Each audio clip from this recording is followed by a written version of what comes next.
Alright guys, time for a little paint cleanup 101 here. This is a rear fender for this bike. It's not in too bad a shape.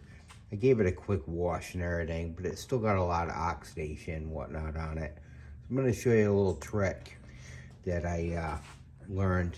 I'm going back down memory lane here. So, this right here, this is actually just baking soda. And you're going to make it into a paste.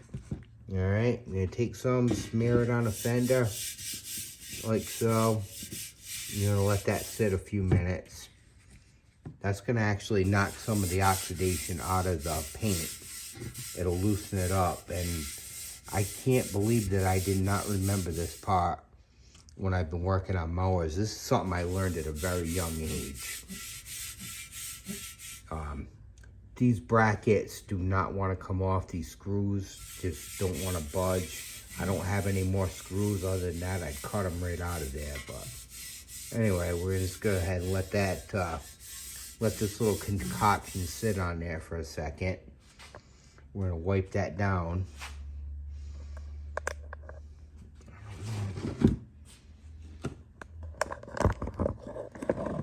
Now, this isn't gonna be the best view for you. I'm sorry, but that'll do some of it. But then you just go ahead and wipe that off of there.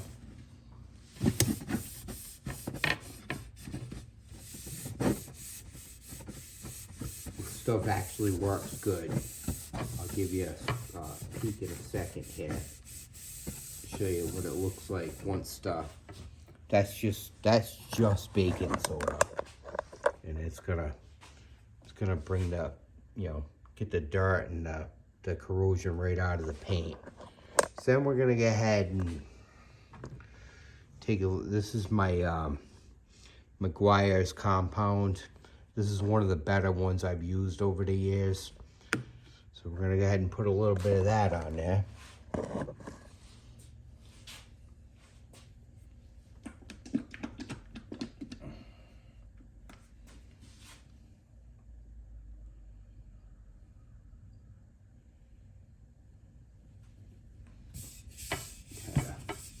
Rub that in place a little bit. You normally do this with a rag, obviously, but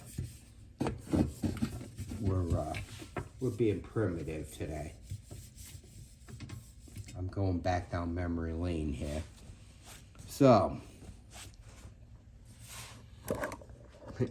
now we got the fender coated with compound. We're gonna let that dry up for a minute. Now, when I was probably, I'm gonna say 8, 9 years old, I went to a used car place with my dad. He was checking out cars and whatnot. So I'm wandering around, and I saw this guy. He was detailing cars, is what he was doing. But I'm checking this thing out, and he had one of those handheld buffers, and what he was doing, I thought was amazing. He's bringing all this dead paint back right out, up to par again and everything.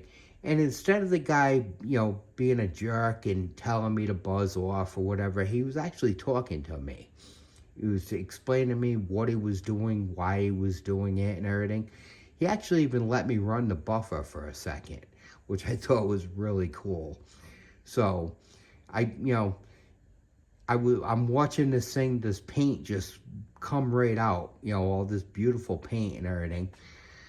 Of course, my dad wasn't going to buy a buffer and everything, but I'm like, man, this thing spins in circles, and it had a sponge on it and everything. I'm like, So I thought about it and thought about it and thought about it, and I actually built my own. So I'm going to show you something that's, this is very primitive, but it does work. This is my little creation. This is very similar to what I built when I was a kid. Of course, we didn't have cordless drills back then.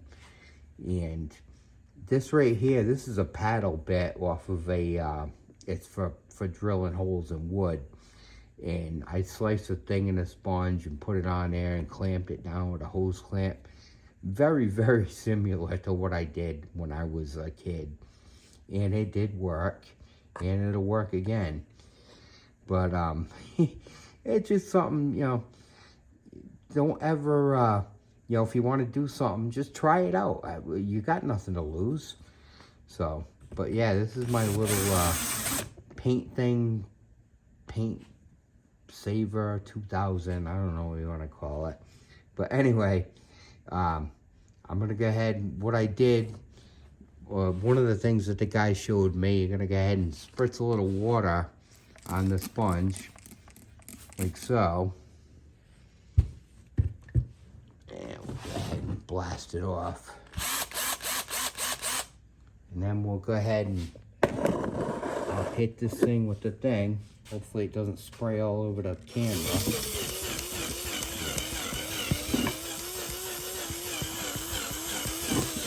Trying not to spray the flames.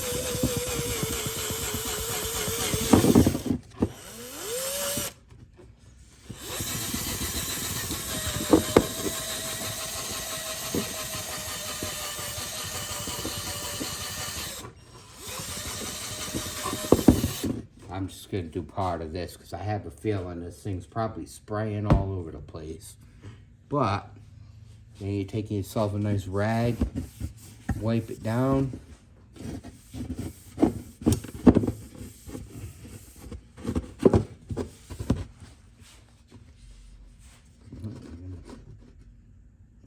we go.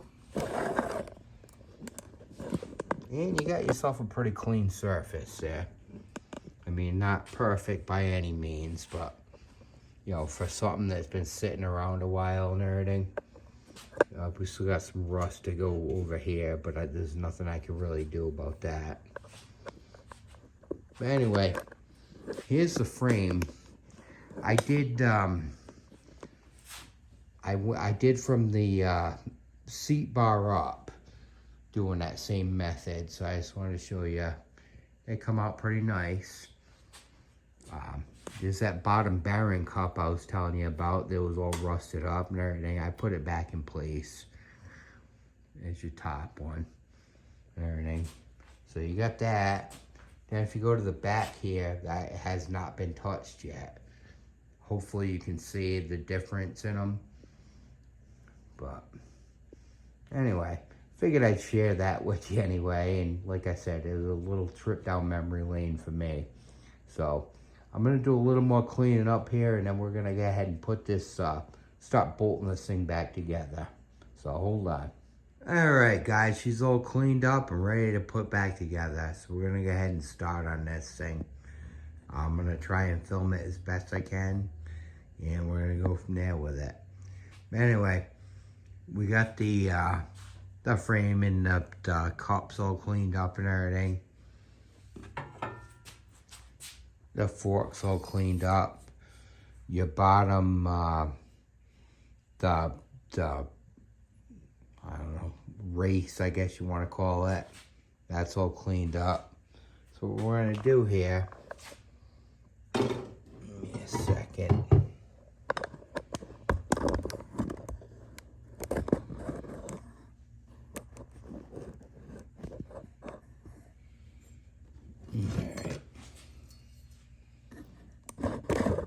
Trying my best here because I'm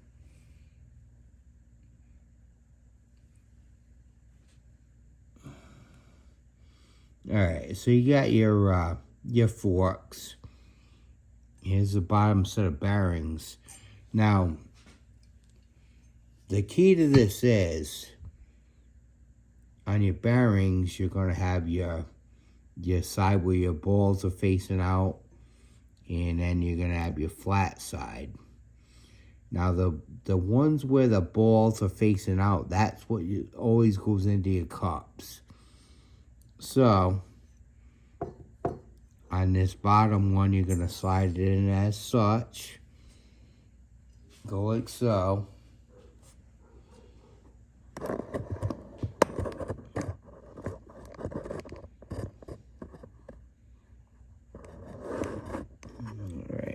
hopefully that'll be enough to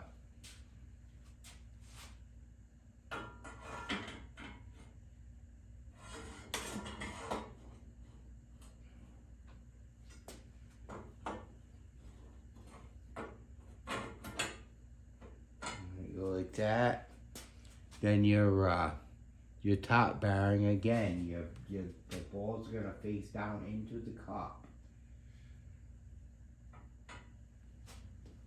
Alright, I did get all these all the retainers and whatnot. They are clean as can be.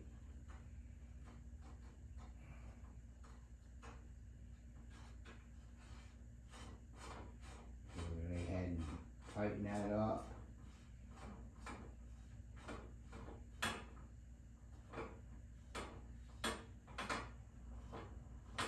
The nice thing about this grease is it'll also,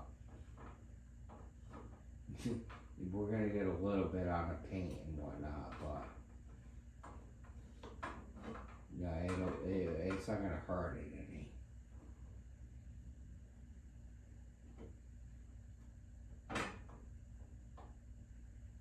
Of course, the threads are stuck.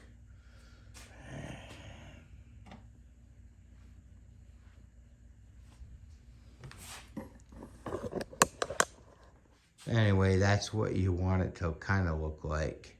Give me a second and I'll take care of this. Sorry for the interruption here. But anyway, right where my finger is, you're going to see a little notch in the thing, in the forks.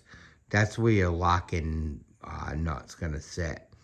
What it went on this... the adjuster nut was actually bound up a little bit, and there's nothing I could do about that. But anyway, we're gonna go ahead and turn it back like such. This bike actually has a basket, which is right here. All right, now you're gonna notice. Hold on, give me a second. You're gonna see a little tab on that thing. That's where that tab goes to that little thing on the forks.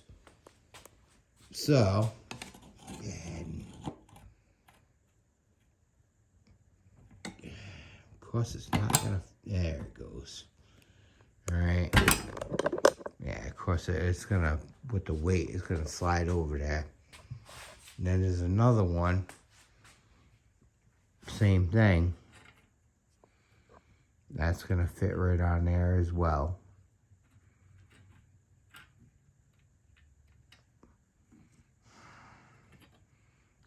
This filming is horrible and I know it. I'm sorry.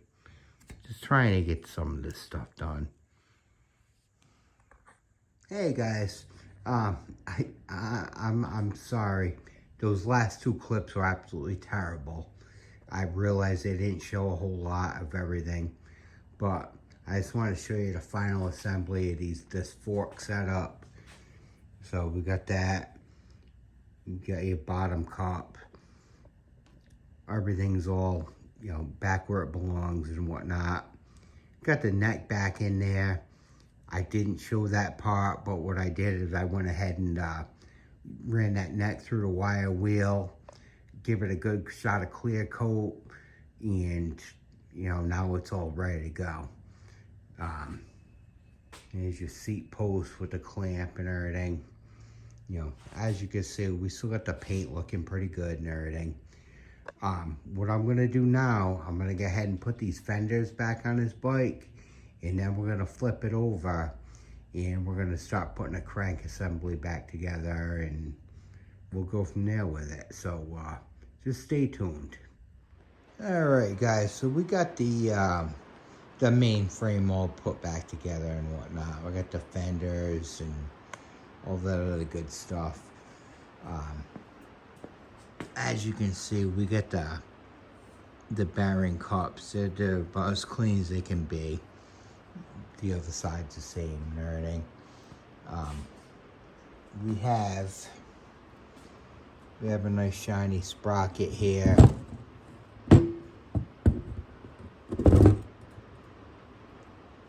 everything on, you know, on the races and everything. They're clean as can be. Got your retainer and your lock nut and everything. Your bearings, they're about as clean as you're gonna get them. So anyway, let's go ahead and start putting this thing back together so we can get this done.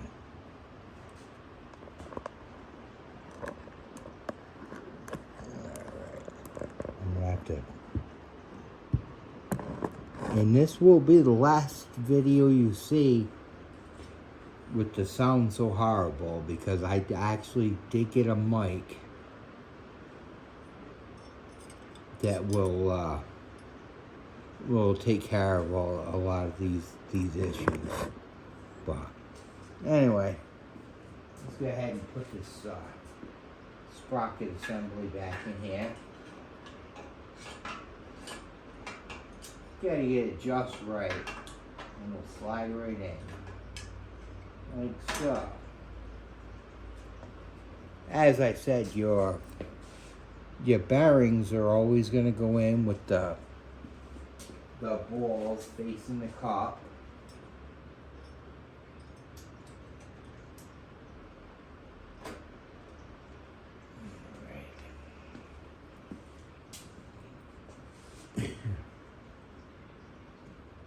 Then we're going to go ahead and put this race piece in there.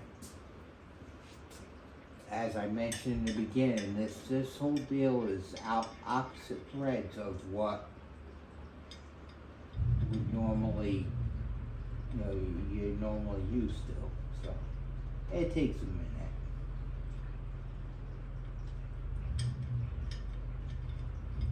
There we go.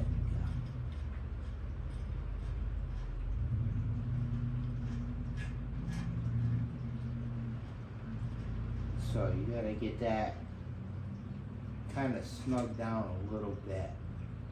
I mean, there is no actual torque sequence to this. I'm sure there is, but I don't have one. I normally just snug them up just a little bit, and then put your lock nut down and get it all set.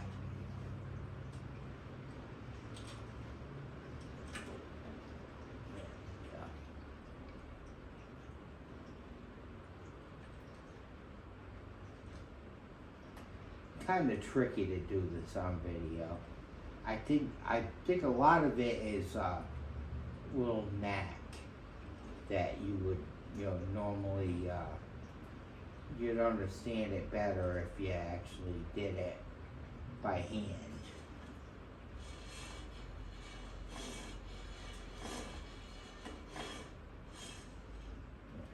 And this is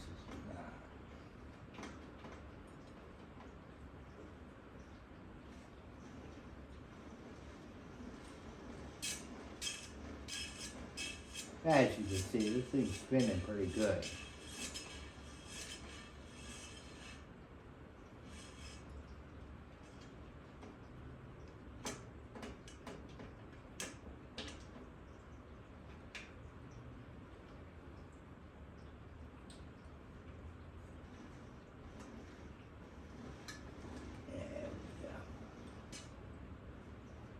Sometimes it takes a second just to catch it in the right place.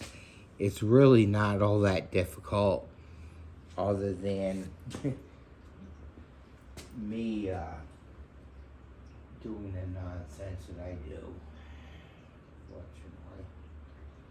So you're gonna take your lock nut here. It's got a little notch in it. You got a notch in the cranks, where it's going to actually line up.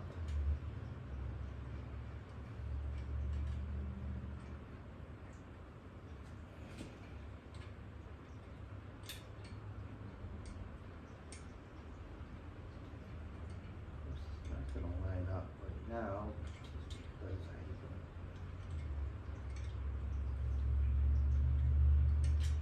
there we go. Alright, go ahead and take your other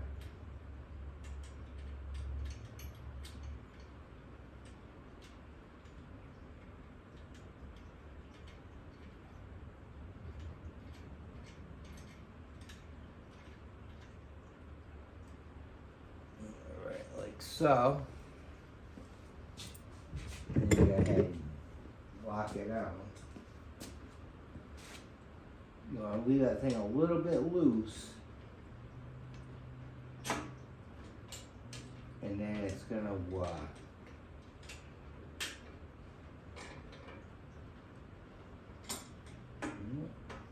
it's still loose over here. That's a general procedure for this. I'm obviously going to have to do this thing one more time because these bearings are not set on this end, but that's alright. But that's basically what you want to, you know, you got your crank spinning beautiful. And there you go from there. I'll update you in a second here. Alright guys, so we're starting to finally run out of stuff to do on this thing. So here's the chain for this bike. As you can see, the vinegar did a real nice job of getting all the rust out of it and everything. And now it's time to go ahead and put it on a bicycle.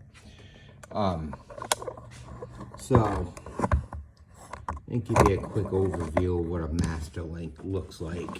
1 second here. So here's your main link. Then you got this little plate that's going to go over the top of it. You know, of course it's going to go over both sides, but also then there's this little retainer clip. Basically what you're going to do is put it on like so, and then you're going to take a pair of needle nose and kind of snap it back in place. So that's pretty much what there is to that. So we're going to go ahead and put this chain back on here and go from there with it.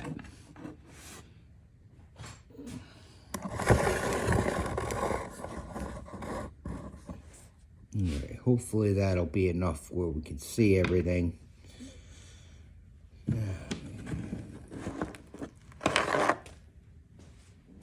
So basically what you want to do is you're just going to loop your chain around this lower bar here.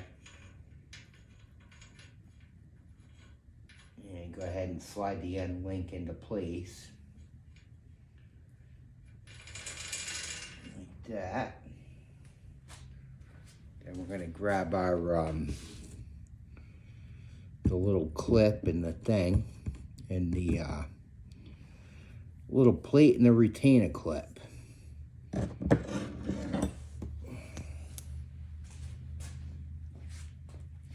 Seems like every time I try and do stuff like this on film, it ends up messing up. So let's hope this time it'll actually work.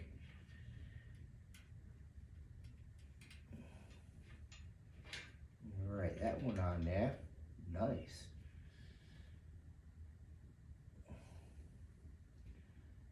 So.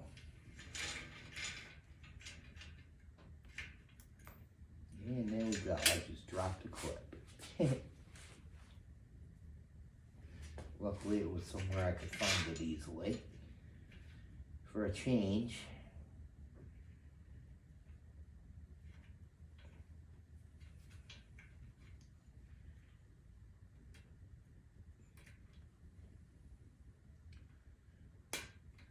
Oh, look at that. First try.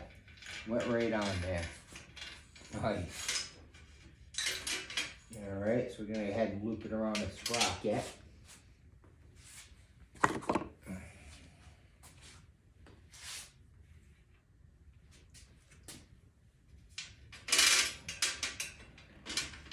And slide the back wheel in place, link the chain onto it.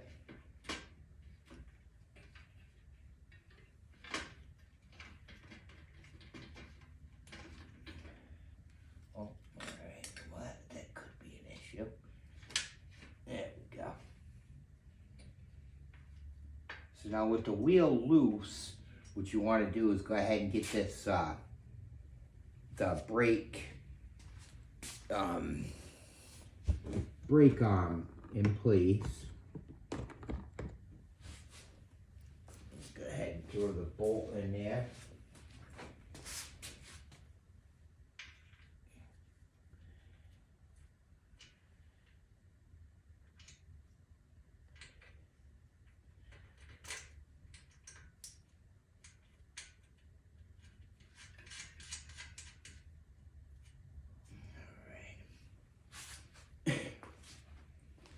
This is going to be a 15 millimeter to tighten this thing. And what you want to do, it's pretty much a visual thing. I mean, if you really wanted to get technical, you could measure from side to side on this, but I personally don't think it's necessary. So you're going to go ahead and tighten up your one bolt. Just kind of snug it. That way you can, you know, check your measurements and everything.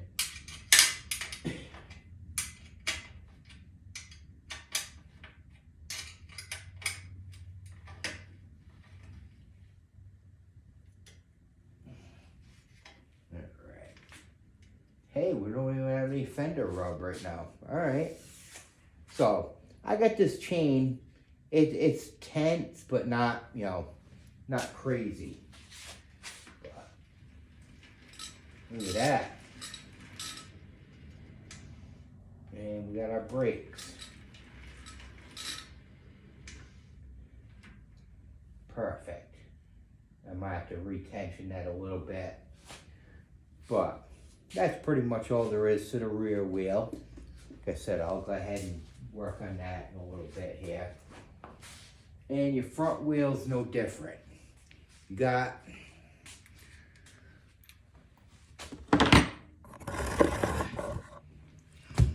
well, it's gonna be impossible to see this. No. Alright. Anyway, there's these little tabs, and what they do, I'll do it like this. That way you don't have to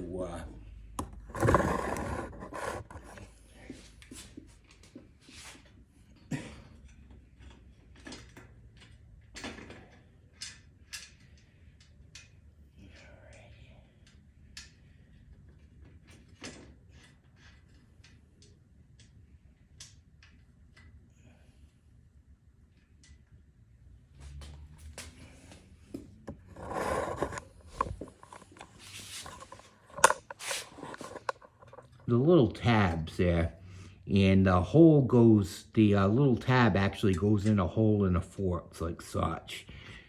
And what that is, that's just an extra protection in case Cora decides to start riding wheelies with this bike and the front wheel loosens up, the wheel won't fly off the frame. That's really all that's for, but you always want to have them on there. But that's all there is to that part. We're going to go ahead and tighten this one up here.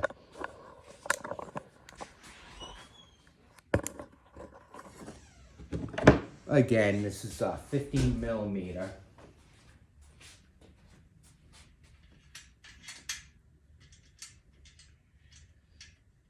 That's that.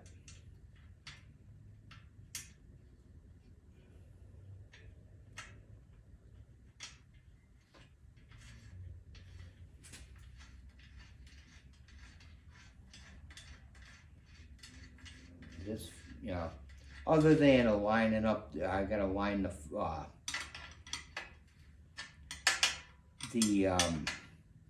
fenders. I'll have to readjust them a little bit. And I mean, by that I mean we gotta tweak them a little bit so they don't rub the tires and whatnot. But other than that, I think we're good. Go ahead and tighten this up real quick.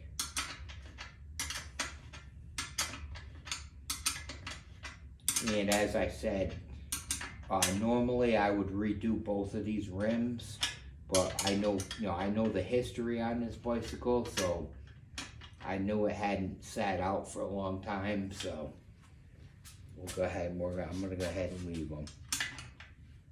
I don't see any problem whatsoever with the way these rims roll, so. Yeah, there we go. Yeah, see that quality fender adjustment right there. But I'd say we're good to go here. Anyway, I'm gonna stop filming on this bike right here.